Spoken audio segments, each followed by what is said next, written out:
জয় গুরু ইষ্টপ্রাণ দাদা ও মায়েরা। আজ ইষ্ট প্রসঙ্গে পরম পূজ্যপাদ শ্রী শ্রী আচার্যদেবের দেওয়া সমাধান জেনে নেব।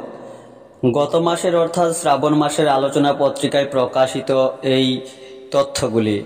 বিটেক পড়ছেন আগরতলার এক দাদা। পড়াশোনা ভবিষ্যৎ নিয়ে তার দুশ্চিন্তা হয়।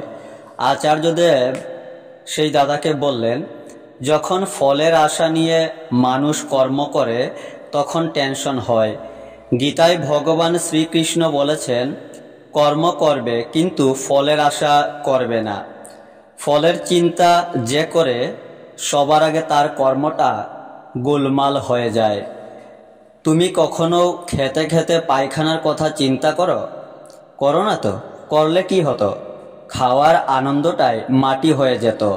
যে প্রিপারেশন প্রস্তুতি দরকার সেটাকে লক্ষ্য রেখে শুধু নিয়ে যাও। লক্ষ্যকে কোনো কিছুতেই বিচ্যুত হতে দেবে না। সেটা তখনই সম্ভব হবে যখন জীবনটাকে কোনো একটা আদর্শের সাথে যুক্ত রাখতে পারবে।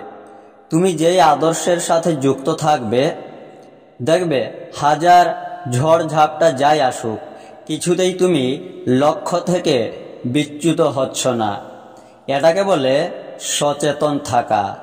যাও, ভালো করে প্রস্তুতিটা নাও।